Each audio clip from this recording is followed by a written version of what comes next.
Mesdames et messieurs, nous sommes actuellement à l'heure du journal. Bonsoir à tous et bienvenue dans Visa Événements en version française. À la une de l'actualité de ce lundi, la 80e Assemblée générale des Nations Unies se tient à New York, aux États-Unis. Au-delà de sa portée commémorative, cet événement revêt une importance particulière pour Madagascar puisqu'il marque la première sortie du président Andry Rajoelina sur la scène internationale depuis son ascension à la présidence de la SADC. C'est donc l'occasion pour lui de porter la voix des 16 pays membres de cette organisation d'Afrique australe. Le chef de l'État malagas est accompagné de son épouse à la tête de la délégation nationale malagas à New York. Reportage de Mirvulet Sferen et Andora Zanjaïbe. Comme les 192 autres États membres, le drapeau malagas, blanc, rouge et vert, flotte au du mât au siège des Nations Unies à New York. Rappelons que Madagascar est membre à part entière de l'organisation depuis le 20 septembre 1960.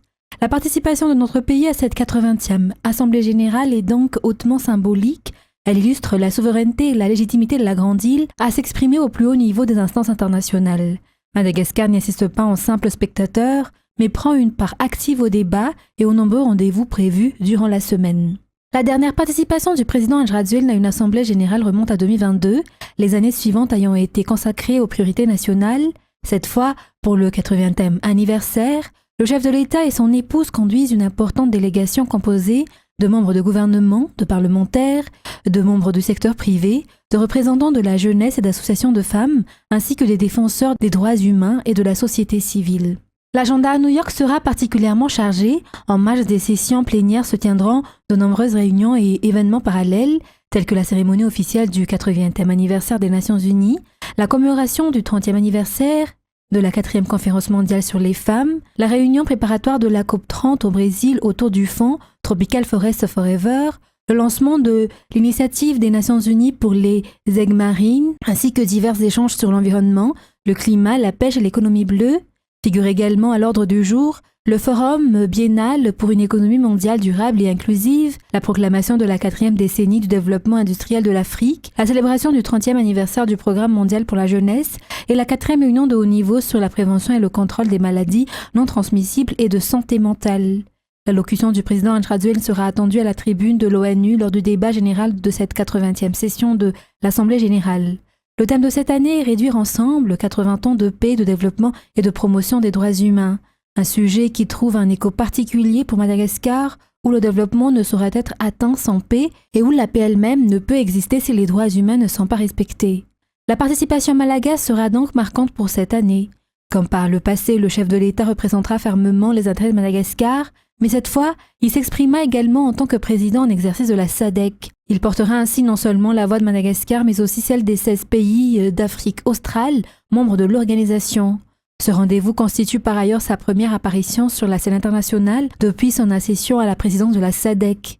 En parallèle, des rencontres bilatérales avec de hauts responsables américains seront également au programme, des échanges qui porteront sur la prolongation de l'AGOA, les projets liés au Millennium Challenge Corporation, ainsi que la mise en œuvre des nouveaux tarifs douaniers accordés par les États-Unis. Et toujours autour de cette réunion aux États-Unis, justement au niveau des Nations Unies, la réunion au niveau de commémoration du 80e anniversaire de l'Organisation des Nations Unies et l'Assemblée générale ont ouvert la semaine de l'Assemblée générale des Nations Unies à New York aujourd'hui. Pour la délégation malagas, c'est le président Andry Rajoelina et son épouse Mère Rajoelina qui dirigent la délégation sur place arrivent aujourd'hui à New York et assisteront dès demain à l'ouverture officielle de la 80e session de l'Assemblée générale des Nations Unies. Ils sont également sur place Mirvulet Sferen et Andora Zanjaïbe. Un appel à l'unité des 193 États membres de l'ONU a été lancé aujourd'hui par Antonio Guterres, secrétaire général de l'organisation, à l'occasion de la célébration du 80e anniversaire de l'ONU à New York. Selon le secrétaire général, au cours de ces 80 années, de nombreux défis ont été relevés, parmi lesquels figure la prévention d'une troisième guerre mondiale et la vérification du désarmement nucléaire. Les grands défis actuels restent la guerre, la pauvreté, les différentes crises liées au changement climatique, le développement incontrôlé de la technologie, le développement d'armes dans l'espace, ainsi que de graves risques qui nécessitent une solidarité mondiale. Seule la coopération entre les États membres peut garantir la sécurité et la paix. Au fil des années, notre organisation a ouvert la voie à certains des plus grands triomphes de l'humanité. L'éradication de la variole, la régénération de la couche d'ozone et par-dessus tout, la prévention d'une troisième guerre mondiale. Les défis des 80 prochaines années seront à la fois familiers et inédits. La lutte contre la guerre et la pauvreté se poursuivra. Mais il faudra également faire face au chaos climatique, aux technologies incontrôlées, à la militarisation de l'espace et à des crises encore inimaginables. Pour relever ces défis, souvenons-nous de ce que nos fondateurs savaient déjà. La seule voie possible, c'est celle de l'unité. Soyons à l'auteur de ce moment avec lucidité, courage et conviction et réalisons la promesse de la paix. Je vous remercie. Le 20 septembre 1960, Madagascar est devenu membre de l'ONU. Cela démontre la volonté de la République de Madagascar de contribuer activement sur la scène internationale. La participation de la délégation dirigée par le président Andrzej à cette 80e session de l'Assemblée générale en est une confirmation. À travers son président, Madagascar fait partie de ces nations qui ne cessent de plaider pour l'unité, la coopération, le dialogue et la recherche de consensus sur la scène internationale afin de maintenir la paix et la sécurité. Elle s'engage également à relever les défis communs tels que la lutte contre la pauvreté, le développement urbain et équitable, ainsi que la lutte contre le changement climatique. Pour la délégation malagasy, le président Andrzej et son épouse Melradzuil sont arrivés aujourd'hui à New York, États-Unis, pour participer à la 80e session de l'Assemblée générale de l'ONU. Cette réunion rassemble les chefs d'État et les hauts responsables gouvernementaux des 193 pays membres de l'ONU et se déroulera à partir de demain jusqu'au 26 septembre.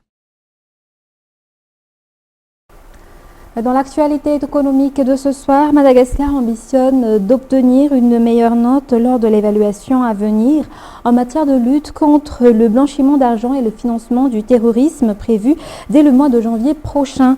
Selon le directeur général du SAMIFIN, les insuffisances au niveau du cadre légal figurent parmi les raisons qui ont empêché d'atteindre ce résultat jusqu'ici. C'est dans ce cadre qu'une task force regroupant tous les acteurs concernés a été mise en place et a tenu un atelier ce jour à Mbudvoun. Les détails avec Ruth Christelle Rakout-Malal et Yves Janel. 29 sur 40, c'est la note obtenue par Madagascar en matière de lutte contre le blanchiment d'argent et le financement du terrorisme. Le pays entend améliorer ce score. Tous les critères peuvent être remplis, a souligné le directeur général du SAMIFIN. Parmi les points à renforcer figurent notamment la production de statistiques fiables et la lutte contre les sociétés écrans, souvent utilisées pour masquer des opérations de blanchiment, selon Mamti Naradonarsan, directeur général du SAMIFIN. Par ailleurs, l'application de certaines réformes accuse encore du retard, en raison notamment du long processus législatif. Et une fois les textes adoptés, ils devront être mis en œuvre, précise-t-il, toujours dans l'optique d'obtenir cette bonne note. La prochaine évaluation débutera en janvier 2026. Ainsi, une task force a été constituée, regroupant différents acteurs tels que la présidence de la République, l'ensemble du gouvernement, le secteur privé, des juristes, entre autres. Aujourd'hui, ils ont tenu un atelier à Mbudvoun. Pour rappel, la première évaluation de Madagascar remonte à 2018 et le pays n'avait obtenu alors que 13 sur 40. Poursuivant dans la page sociale, partant vers la région Ménabé, la population du district de Mahab a bénéficié gratuitement des services de santé offerts par la caravane médicale baptisée Sarobidniek, ou en 3e édition, conduite par la première dame Melradzuil en collaboration avec le ministère de la Santé publique. Aujourd'hui, de nombreuses personnes se sont déplacées pour effectuer des consultations et des examens médicaux sur place. C'est une première pour ce district de profiter d'une telle action de proximité en matière de santé, ce qui a suscité beaucoup de gratitude et soulagé considérablement la population. Reportage de Anienne à Martina. Pour la première fois, le district de Mahab dans la région Ménabé a bénéficié gratuitement de soins de santé grâce au passage de la caravane médicale Sarobidniek. Les habitants attendaient cela depuis longtemps. Parmi eux, ce père de famille, malade depuis 3 ans. Malgré les nombreux traitements déjà suivis, Il espère enfin obtenir les soins adaptés grâce à cette caravane médicale de passage à Maab. De nombreux services de santé sont proposés lors de cette caravane médicale. L'objectif est d'apporter des soins de qualité au plus près de la population. La caravane médicale Sarbiniek, sous la conduite de la première dame de la République, présidente de l'association Fiti, Melrat Zwiln, en collaboration avec le ministère de la Santé publique et ses partenaires, en est aujourd'hui à sa 33e édition. Après avoir fait étape à Antirabé, à Kazumriouch, Mandout, Mianjvaz et Maab, la caravane médicale Sarbiniek poursuivra son action en Mourdav. À rappeler que cette campagne itinérante de santé, baptisée caravane médicale, démarrée le 15 septembre, s'achèvera le 25 septembre. Toujours dans cette page sociale, parlant éducation, le Fokuntan d'Ambuchinbe Andaken, dans le district d'Ambujachim, vient de se doter d'une nouvelle école primaire publique. Cette infrastructure moderne peut accueillir jusqu'à 225 élèves et comprend 9 salles de classe. Une réalisation qui illustre les avancées apportées par la collaboration entre l'État et le secteur privé, comme l'a souligné le ministre de la Jeunesse et des Sports, représentant la ministre de l'Éducation nationale lors de l'inauguration. Reportage toujours de Anienne Martina sur les images de Asnara Falzonari. Actuellement, 144 enfants malagas sont déjà inscrits et suivent leurs cours dans cette nouvelle école d'Ambuchinbe Andaken pour l'année scolaire 2025-2026. La capacité totale de l'établissement est de 225 élèves. Cette infrastructure, conforme aux normes, s'inscrit dans la politique gouvernementale de promouvoir une éducation de qualité pour les enfants malagasy à travers la mise en place de structures adaptées, a expliqué le ministre de la Jeunesse et des Sports, représentant le ministre de l'Éducation nationale sur place. Il s'agit d'une école laïque entièrement dédiée aux enfants malagasy, a-t-il été précisé. L'établissement accordera également une importance particulière à l'éducation à la vie, avec pour objectif l'amélioration continue de la qualité de l'enseignement. Outre cette école primaire, l'association collabore aussi avec les autorités locales sur d'autres projets sociaux d'envergure, tels que l'installation d'un centre de santé de base. Les travaux sont déjà en bonne voie, selon les explications. Dans l'actualité culturelle de ce soir, l'art oratoire malagasy ou le kabar y intéresse davantage les jeunes actuellement. L'Église catholique enseigne également cet art. Ainsi, 564 jeunes ont reçu ce samedi leur certificat après leur formation de 9 mois en vue de devenir pikabar. Reportage de Oubra Samana. En plus de l'enseignement religieux, les valeurs malagasy sont également transmises à travers l'art oratoire malagasy enseigné par l'Église catholique à Madagascar.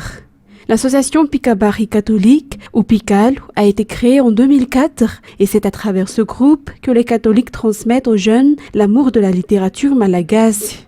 La devise de ces orateurs est Anjian Kuntenk Ituri Kunivavamafal, autrement dit, je prêcherai l'évangile en maîtrisant l'art oratoire. À noter que le kabar est inscrit dans le patrimoine mondial immatériel de l'UNESCO. Au total, 564 orateurs issus de l'Association des orateurs catholiques, ou PICAL, sont officiellement sortis samedi dernier. Ils ont suivi une formation de 9 mois et ont passé un examen avant d'obtenir leur certificat. Il convient de rappeler que les inscriptions auprès du PICAL pour la prochaine vague est déjà ouverte. Dans les actualités internationales de ce soir, la France et plusieurs autres pays doivent reconnaître l'État de Palestine, tentant de mettre un peu plus la pression sur Israël à l'ouverture de la grande messe annuelle de l'ONU à New York, qui sera dominée par la guerre à Gaza. Qu'en pensent les Gazaouis? France 24 nous en dit plus. Ces Gazaouis fuient les bombardements israéliens. Ils tentent de rejoindre le sud de la bande de Gaza pour y trouver refuge. Mais dans la noirceur de leur quotidien, une lueur d'espoir vient de s'allumer. Plusieurs pays annoncent simultanément la reconnaissance de l'État palestinien. Le monde change d'attitude envers les pays qui soutiennent Israël. Il devrait se joindre à ceux qui voteront aujourd'hui en faveur de la reconnaissance de l'État palestinien. Nous sommes un peuple qui mérite son propre État. Notre droit fondamental, c'est d'avoir notre propre pays où nous pouvons vivre en sécurité, sans conflit, sans missiles. Aujourd'hui, quand on n'entend pas le bruit des missiles, on est surpris. Les 3/4 des membres de l'ONU reconnaissent désormais l'État palestinien. Mais pour de nombreux habitants, cette reconnaissance ne suffit pas. Ils réclament des mesures supplémentaires à l'encontre d'Israël qui n'en finit pas d'intensifier ses bombardements sur Gaza et d'accélérer la colonisation en Cisjordanie occupée.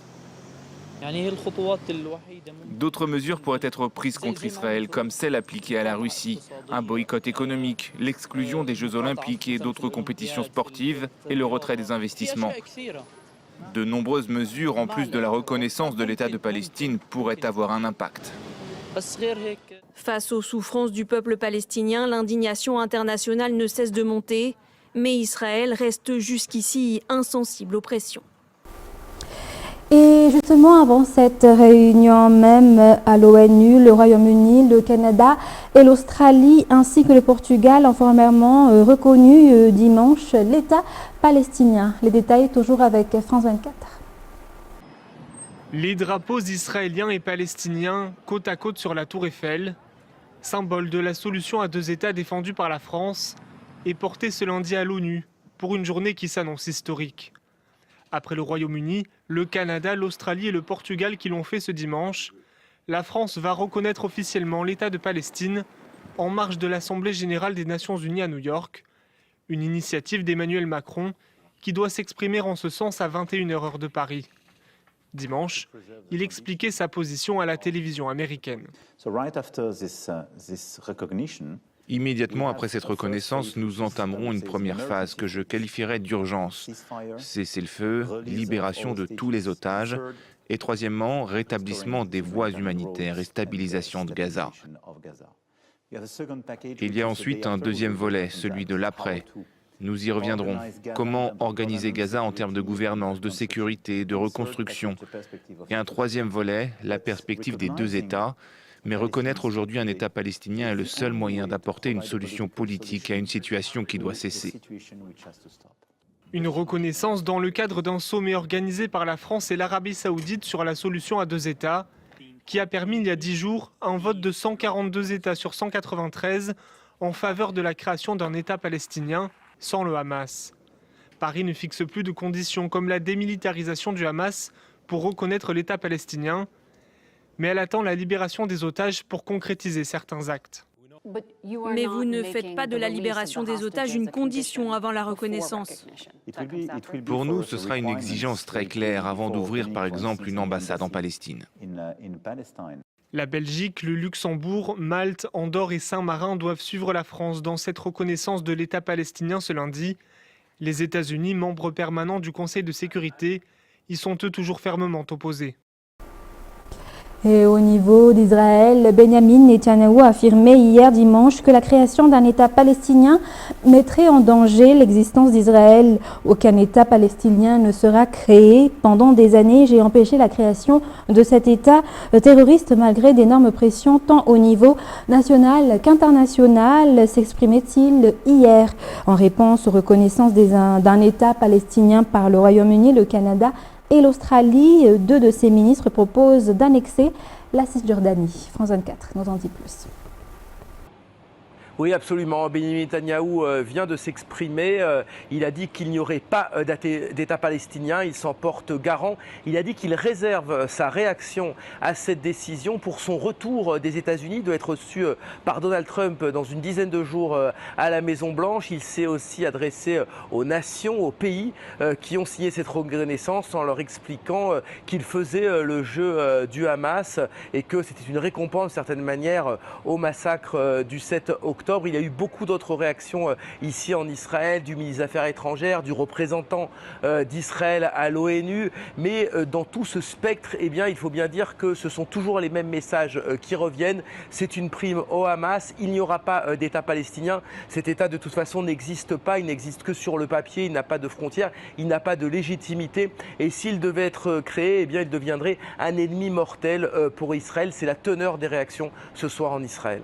Oui, absolument. Ça revient également beaucoup, alors chez ces deux ministres effectivement, mais chez d'autres personnalités de la politique israélienne et bien sûr parmi les représentants des colons des implantations juives de Cisjordanie qui demandent instamment que la réaction à cette reconnaissance eh bien, soit l'intensification de la colonisation en Cisjordanie et aussi l'annexion de pans entiers du territoire, voire pour certains de toute la Cisjordanie. C'est pour eux la réponse appropriée, mais on lit aussi entre les lignes de la réaction de Benjamin Netanyahou qu'il se prépare probablement quelque chose comme cela, puisque l'ambassadeur américain ici ici à Jérusalem, a dit que pour lui aussi, eh bien, cette réponse d'une annexion en retour à la reconnaissance d'un État palestinien lui paraîtrait parfaitement justifiée.